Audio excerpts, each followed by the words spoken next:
one of the main things where digital marketers are getting wrong is, I would say, they always try to search and find a perfect customer.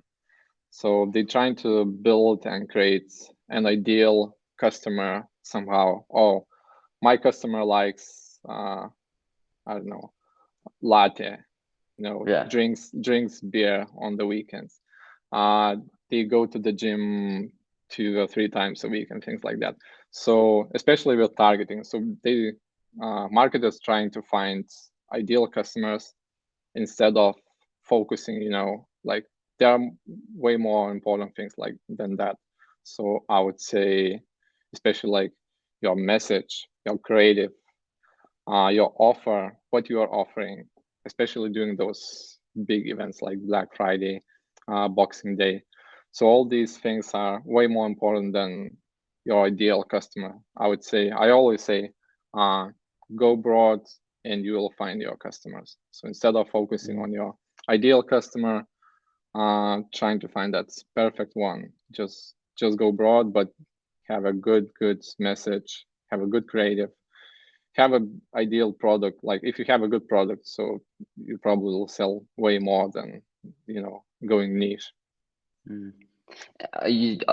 Does this relate specifically in your mind to, in general, or is this specific to to holidays?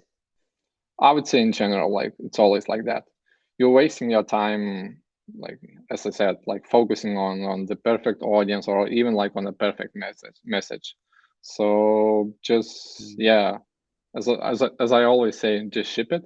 So go and do that and try to go really broad with lots of different angles, different messages, and things like that. And then look at your data, and then you'll find out what works for you. So I started in sports industry. So I was always passionate about sports during my school days and things like that. So I have a degree, master's degree in sports management, and that's where everything started, I would say. So I was working for a basketball club, football club, handball federation. So I was always doing some sort of marketing. So it was maybe like, I would say, social media, like doing public relations, sponsorships, things like that. So I was always, I would say, surrounded by marketing. Maybe it wasn't always digital marketing, things like that, but yeah, it was some sort of marketing. And I was working really hard, to be honest, and I was trying to do my best and succeed in sports industry, but I couldn't see where I'm going to, like really. And then one day, I don't know what happened. I was just, okay, you have your one life. You have to try many different things. So why not switching completely to a different path or different career? So that's how I got a job at Mindshare, which is one of the biggest media agencies. So I switched from sports industry into media, and here we are. Like I think I don't have one big mistake in my life. Like I've been always making mistakes, even like not every day maybe, but weekly for sure.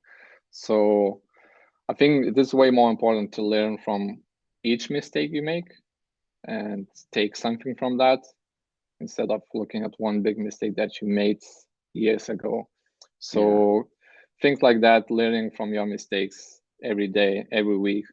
And if you can learn from others' mistakes, it is really hard and it's not easy to do that. But if you can, it can take you really, really far.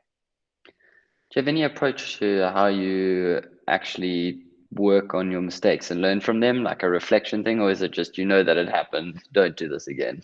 Yeah. Uh, Multiple things to be honest. One of the things that actually I heard on one of the podcasts a couple of weeks ago. So, and that's a thing that I'm going to apply to my like routine for sure. So basically on Sunday, you look at your calendar and you look at your previous week, what you've done, what events, calls, and things like you had during the week, and then you always take something from each event, each task, or maybe, I don't know, like important events, and then if you can take anything from that and then bring it to the next week, you can, especially like even during the calls, like these days, like we all have multiple calls every day and things like that. So sometimes even looking at your calendar and saying like, okay, probably I don't need this call anymore. Like it's not important. It's not this necessary as well. So you just cross it and okay, we don't need this anymore and things like that. So looking at your previous weekends, learning something from that, it is important. Influencer marketing will become something bigger and maybe will become into some sort of, I would say, a different platform where you go and buy products directly from them. Like, I don't know, like I'm assuming you go to the website or platform, you type and search for a specific product, you see influencers selling those things or having a specific discounts, and you're buying from them directly, something like that. Also, I would say voice advertising and voice messages. Like we have smart watches, electric vehicles, things like that. So voice search and voice advertising will be more important, I guess, as well. Even now, like podcasts, audio ads, it is important, but it will become way bigger in the future. And over the last 5 or 10 years, I don't know as well, probably nothing really changed from one side, because still, again, as I said at the beginning, your message, creative, your offer, your product, these things matter the most. So if you were able to deliver a good message and a good creative 10 years ago, it is still important now. So this is one of the main things. But what really changed, I would say, especially with COVID, so everything, all online experiences, so online shopping and things like that. One of the main things probably is mobile experience and mobile devices. We see traffic, I would say, from 90 to 95% of web traffic coming from mobile devices for most of our clients. So mobile experience is really important, and it's becoming more and more important. So mobile experience and how you implement your advertising on mobile devices as well is really important. I think even that was 2018 or beginning of 2019 when Google started indexing mobile sites first instead of desktop websites. So Google is also like indexing mobile devices and mobile sites. So it is important.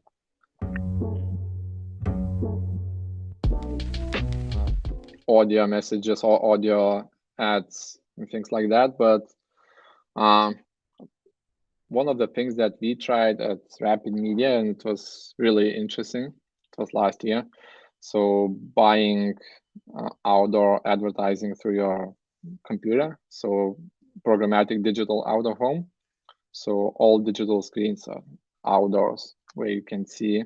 So you can jump into a platform which is similar to like Facebook Ads Manager, things, something like that. So you go to your computer, open a platform, and you can buy, let's say, a bus stop screen somewhere across the street. And yeah, it's really great. So it's becoming bigger, I guess. It is available only in some specific countries at the moment, like US. I think you can buy it in the UK as well, and now in Australia. But yeah, it's gonna be bigger in the future. If you would have asked me, I would say a year ago, I would give you a different answer. But right now, it's for sure it is tracking and all things happening with iOS updates and Google cookies and things like that. So that's the biggest challenge that we face as well, especially since April or March, the beginning of the year. So we lose lots of data. So most of our clients, especially on Facebook ads,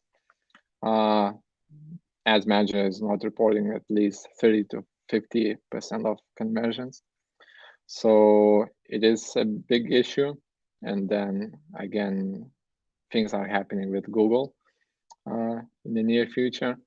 So it's very interesting where it's heading to, but at the same time, yeah, I think we'll become better digital marketers in the future as well. So all these challenges, yeah, putting us ahead. What would you have said a year ago before the the tracking issues? Would be something different, to be honest. Like, I don't have the right answer at the moment, but yeah, iOS and data tracking. Yeah, I think GDPR and all these data policy things, it was like a main issue a couple of years ago. So yeah, like most of our clients, yeah, they had to apply these things on their websites and, you know, be up to date with everything.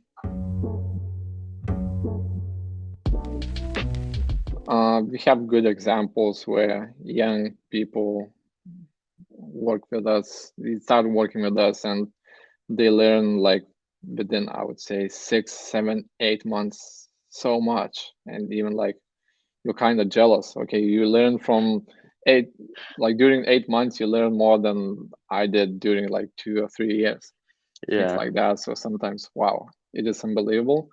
And yeah, the thing how they consume all the information and like, you know, I think it is really important if you surround yourself with people smarter than you, so you can learn and go up there way faster. So it is the key.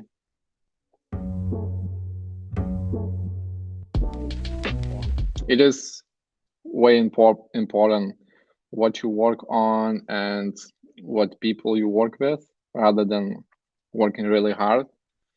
Because yeah, people that you surround yourself, and especially if you have an opportunity to be surrounded by people smarter than you, you'll get there way faster than anyone else. So you can work as hard as possible, but if you have someone next to you which is smarter than you, it is very important. How would you think about going to make that happen?